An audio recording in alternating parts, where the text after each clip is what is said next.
Hey everyone, Jeff Bleidner here, just doing a follow-up video on MailChimp covering creating campaigns and templates.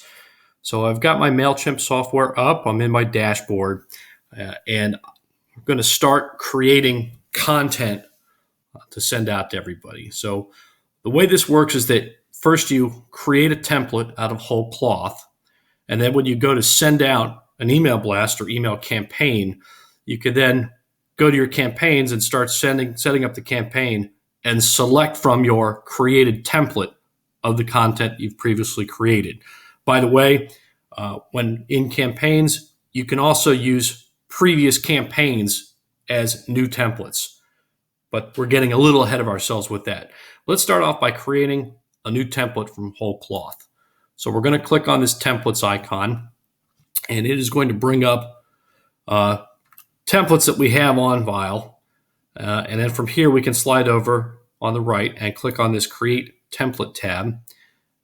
And it is going to bring up a bunch of themed or prefab templates that we can choose from. Now, in starting out, I would stay away from a lot of this more complicated stuff. As you can see, there's some beautiful things that are created here that you can tinker with once you get a little bit more comfortable. But first, I want you to get familiar with the nuts and bolts of it. So I would stay away from the theme templates. I certainly wouldn't try to code my own unless you have a coding background.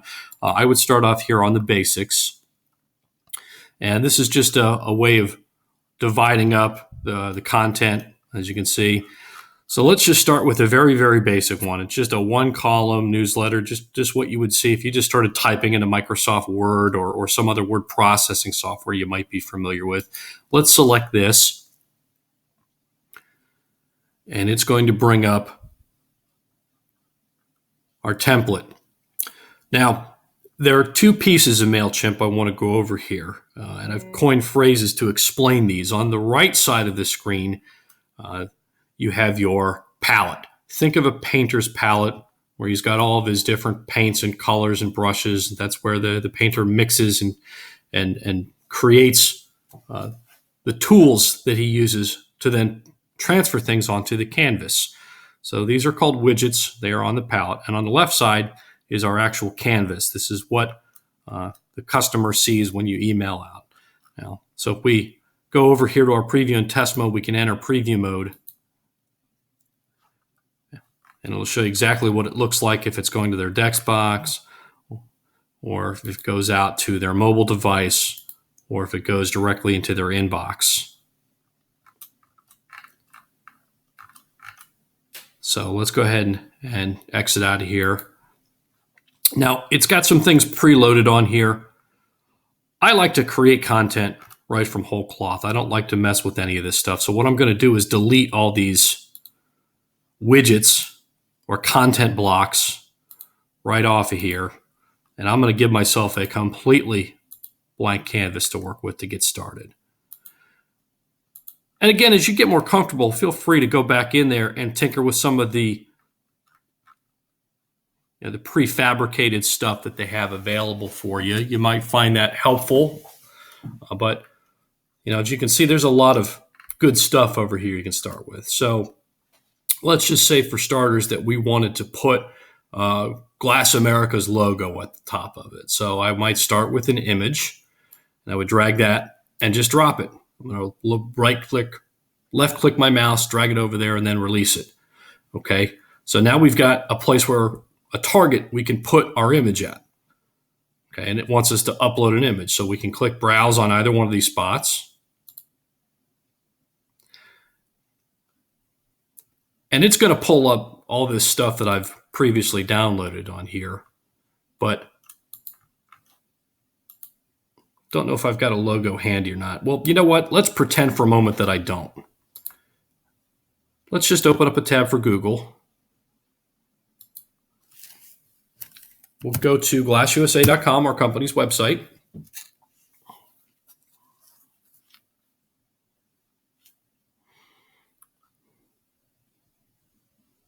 And right there, front and center on the website, is a good copy of our logo. So I can just right-click that and save the image.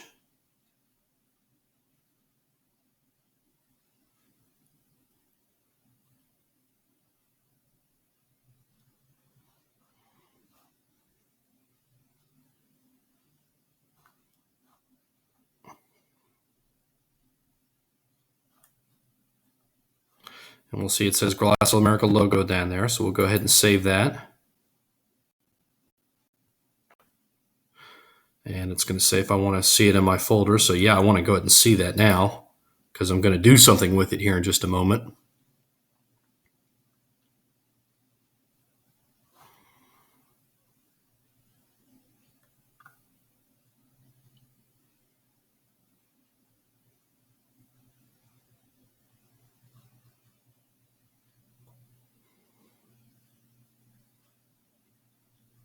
Normally this is much quicker.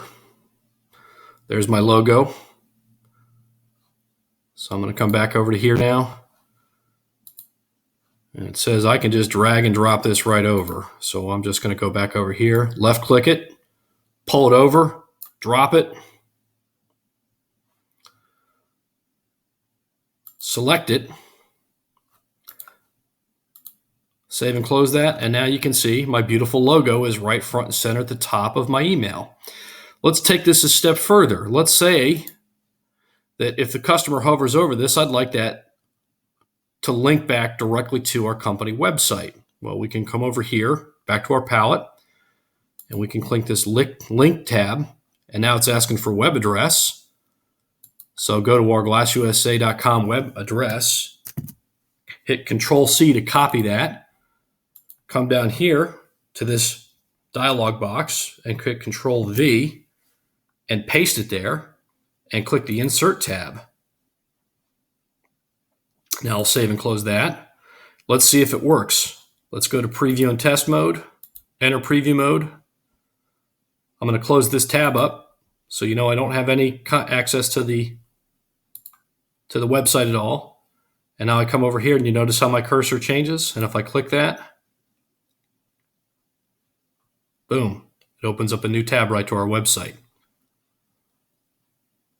Let's say that we wanted to link it instead to the agent submission form. We can copy that web page,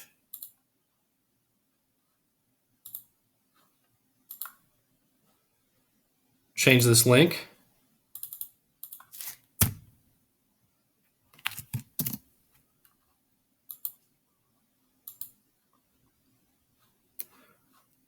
again, I'll close that tab up again so you can see that it actually will open up a new pad. Let's go back to preview mode. And you can see it links right to the agent. So this gets emailed out to them. The customer, as they're opening up, sees it's a clickable link, clicks on it, and it'll take them right to the submission form.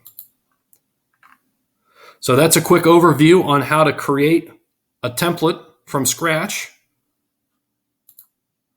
I hope it was helpful. Feel free to email me directly if you have any questions. Thanks for watching.